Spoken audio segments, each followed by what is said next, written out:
Imagine, साल है 2018, date है 13 अगस्त।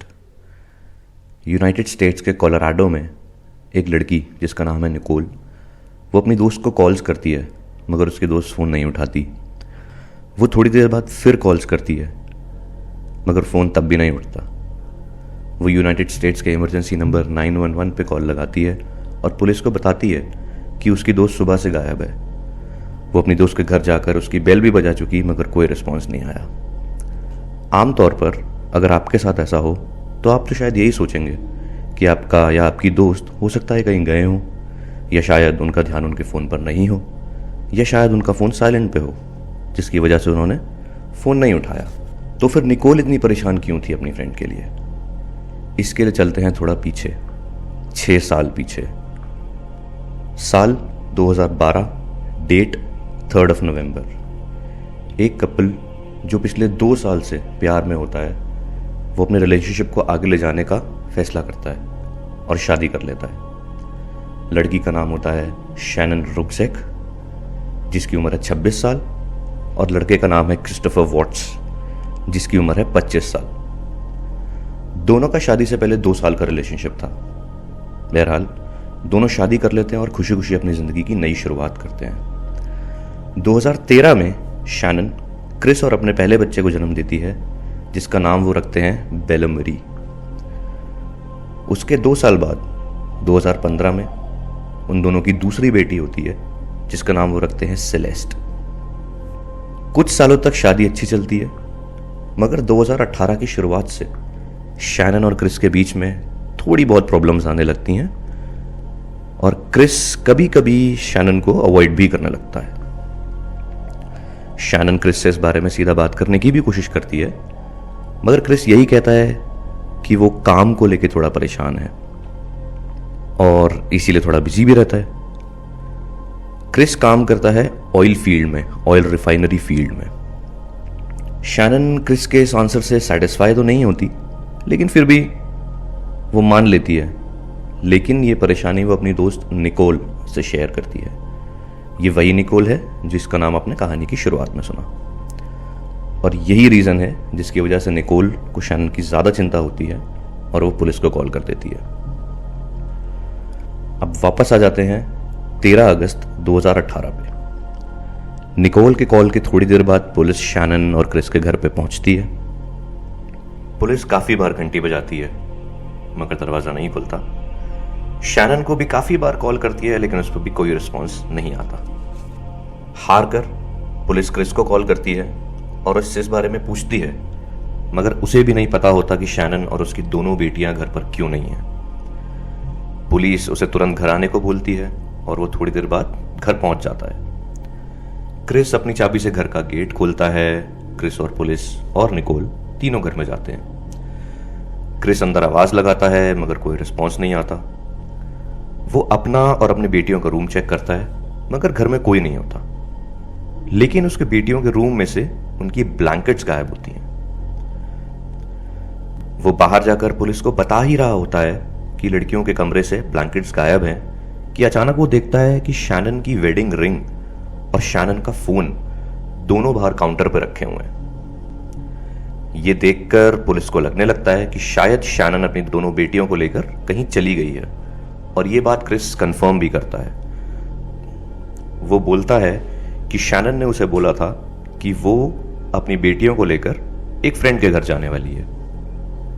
खैर, शैनन और उसकी दोनों बेटियों के ना मिलने के बाद पुलिस अपना इन्वेस्टिगेशन स्टार्ट करती है और पड़ोसियों से भी पूछताछ स्टार्ट करती है।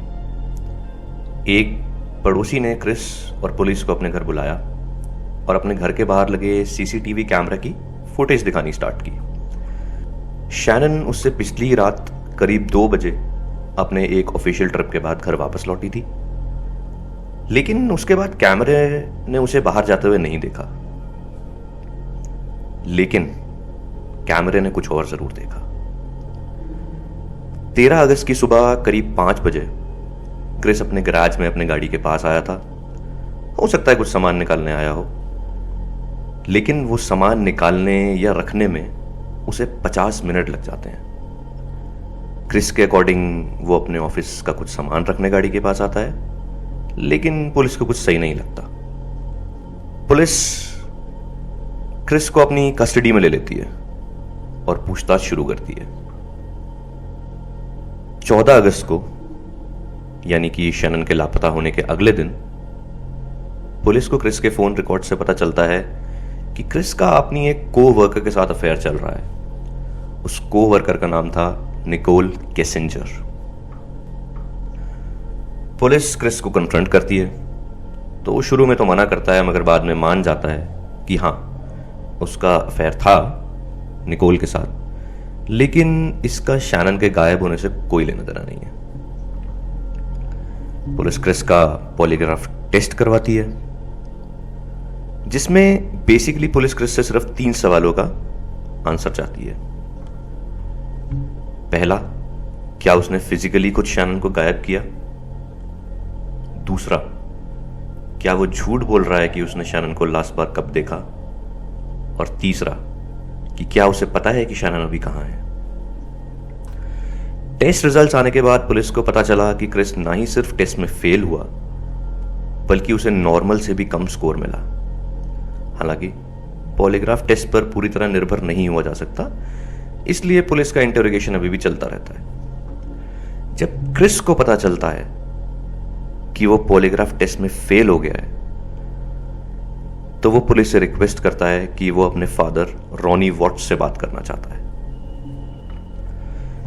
रॉनी वॉट्स इन्वेस्टिगेशन रूम में आते हैं और फिर क्रिस अपने फादर से कहता है, Shannon choked Celeste and Bella and then I hurt हर।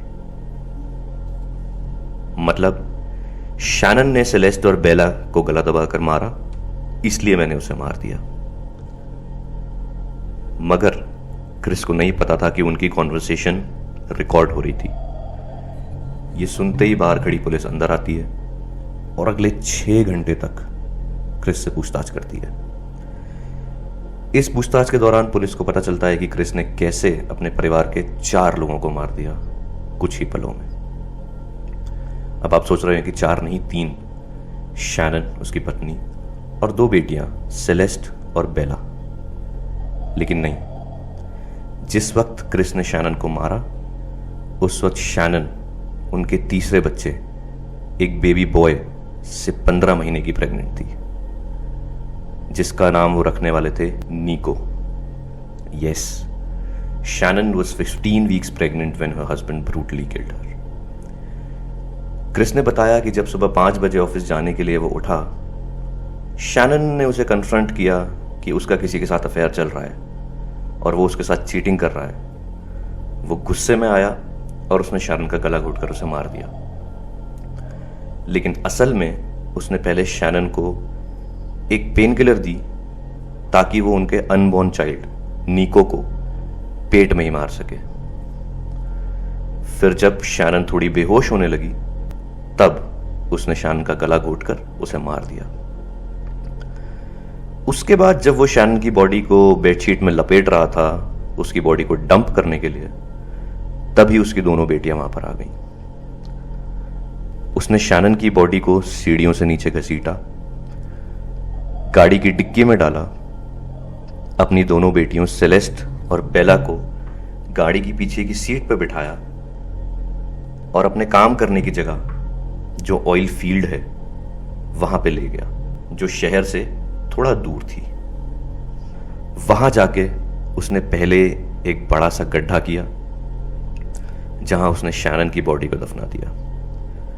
उसके बाद उसने अपनी 3 साल की बेटी सेलेस्ट को उसी के कंबल में दबाकर मार दिया और उसे एक ऑयल टैंक में फेंक दिया। इसके बाद उसने अपने 4 साल की बेटी बेला को भी इसी तरह मारा और उसे दूसरे ऑयल टैंक में फेंक दिया। क्रिस ने अपने शब्दों में खुद कहा कि बेला, उसकी 4 साल की बेटी, इकलौती थी जो फाइट बैक करने की कोशिश कर रही थी, जिसने उसको बोला, dad please don't do this. अगले दिन 16 अगस्त को पुलिस उन ऑयल फील्ड्स पे पहुंची जहां पे उन्हें शैनन की बॉडी ज़मीन में से मिली और बेला और सेलेस्ट की बॉडी ऑयल टैंकर्स में से मिली। शैनन की मौत दम घुटने से हुई थी और बेला और सेलेस्ट की बॉडी में उन्हें बहुत ज़्यादा अमाउंट में तेल मिला। जब क्रिस से इस सबके पीछे का रीज़न पूछा गया तो पता चला कि वो अपनी आगे की ज़िंदगी निकोल केसिंजर के साथ बिताना चाहता था और सिर्फ इस रीज़न की वजह से उसने अपनी पूरी फैमिली को ख़त्म कर दिया। 6 नवंबर 2018 को क्रिस ने कोर्ट में अपने ऊपर लगे सभी चार्जेस को माना और गिल्टी प्ली किया,